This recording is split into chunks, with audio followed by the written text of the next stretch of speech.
Hello everyone and welcome to the channel. So in today's video we are going to be talking about Lionel Messi and a report that did come out regarding Messi potentially moving to PSG. Then we are going to be talking about the scandal that did happen between Lionel Messi and Villalibre within the Super Cup final that did happen yesterday. Then lastly we are going to be talking about Junior Firpo and what his future does hold with FC Barcelona. Could we see him move in the winter of 2021, or could we see Junior Firpo leave in the summer of 2021? Because right now it really does seem like Barcelona might actually let go of this player. But first I do want to talk about Lionel Messi, and this is a name, right, Messi, that has been talked about and seen through the media so many times for the past 12 to 24 hours because of the scandal that did happen. Now before we do talk about that incident, I do want to talk about a report that did come out regarding Messi and PSG. And it's crazy to see this, right? Because every time we do see something very dramatic happen in Barcelona that does have something to do with Messi, we always tend to see a very dramatic after reaction from those incidents. And now that we are here today, we are seeing reports of PSG trying to get a hold of Lionel Messi. And it says here, we do have the PSG director, Leonardo, and he stated, great players like Messi will always be on PSG's list. But of course now is not the time to talk about it, nor dream about it. But we are sitting at a big table of those who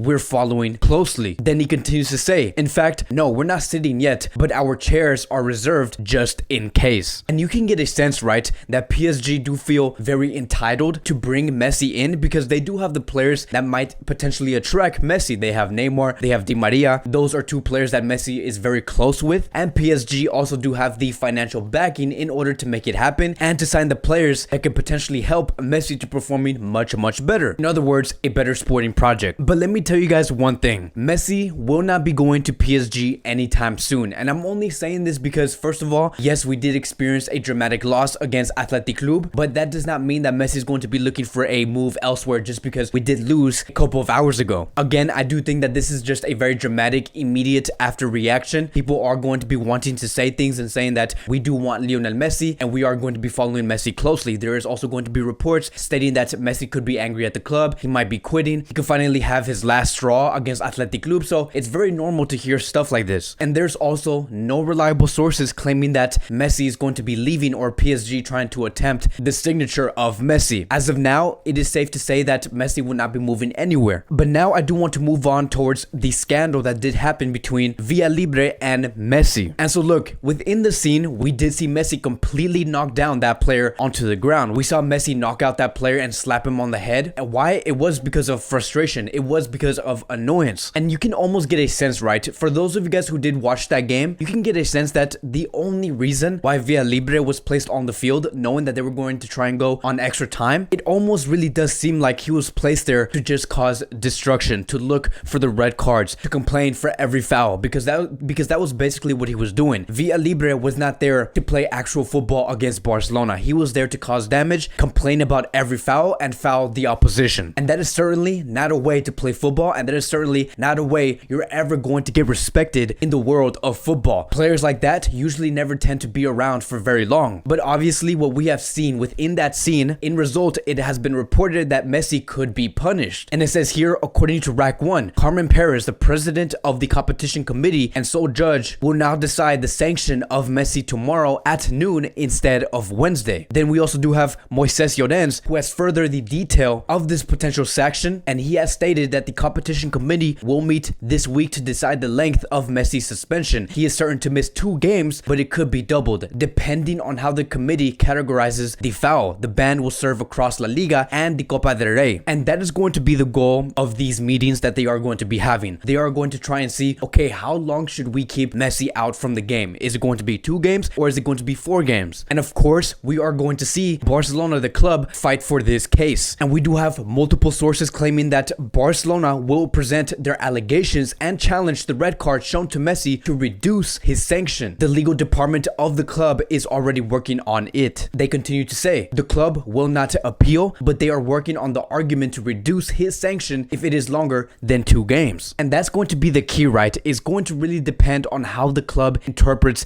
this whole situation. So let's talk about what really did happen within this scene. I think that every time we do see a foul on the field, it is always great to look at what did happen before, what did cause this action. Now keep in mind, this is according to me. I am not the one that does put out the rules within football. There is rules that are placed within football that the refs do have to follow. But in my opinion, every time we do see something happen, a foul happen, someone gets punched, someone gets slapped, it is always right to see what did happen before, what caused that person to do that action. It only makes sense to do that. And looking at the reason why Messi did slap that empty head, it was because Villa Libre did place his body in front of Lionel Messi to the point where it did look like it was football, American football. It was not world football. And I think that if you are a forward just trying to put your head first and your body first on blocking someone making a run, that is not a way to play football. That is something that should not be allowed on the field. And knowing that you're not supposed to be doing that, that is the reason why Messi did slap this guy's head. It was because he was doing something that was not supposed to be in this sport in the first place. Now keep in mind, there is a difference between bodying someone and then placing your body in front of someone's run. Those are two completely different things. And I believe that that is what the ref needs to look at. And so if I was the leader of the competition committee, I would judge this not just based off the action that did happen from Messi, but I will also judge it by why was this action taken? What led up to this point? And here's the thing, even though we do go by that way, let's just say, for example, they do go by saying that, okay, it was not completely Messi's fault because we understand what the player was trying to do. That is not going to completely take away the sanction, but I do believe that that is also going to greatly reduce the sanction of Messi. I don't want to see Messi absent from football for a total of 4 games. There is going to be moments where we are going to need him. 2 games, it will be okay. Before, it will be a stretch. And that is going to be the final verdict. Barcelona is going to be preparing that argument. I understand that sanctioning Messi from football do come with a lot of cons, but it is also going to highly benefit Lionel Messi because just think about the amount of rest Messi is going to be experiencing because Messi has been needing rest. I don't know if you guys have noticed, but in the previous match against Athletic Club, Messi was actually rushed towards that game after playing an extra time match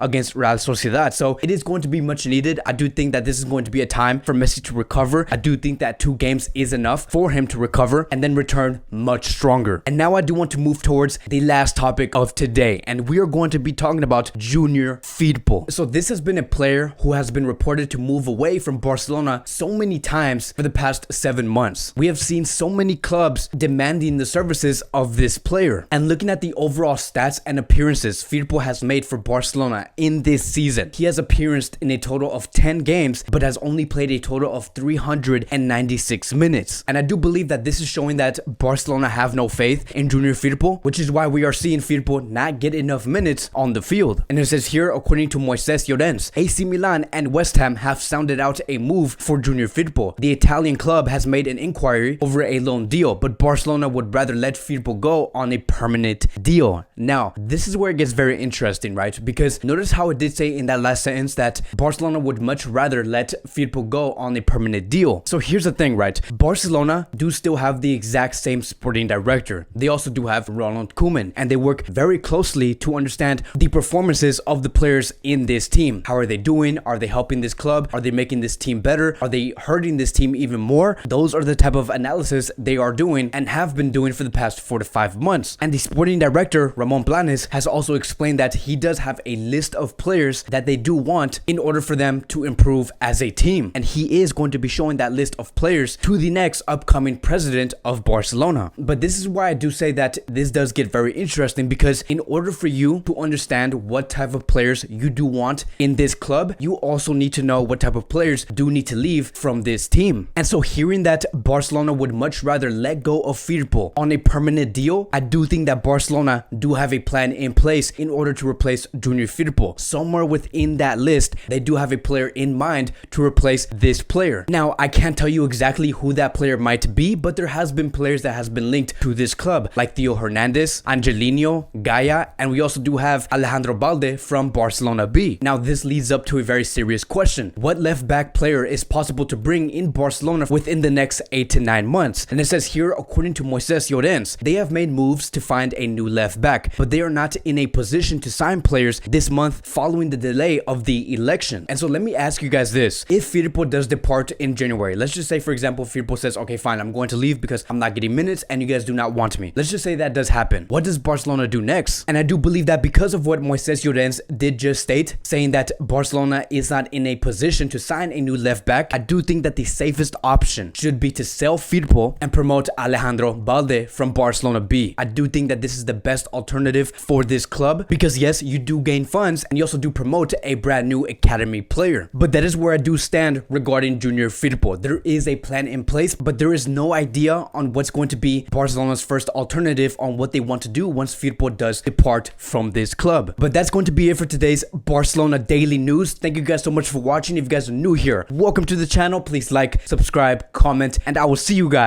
in the next video.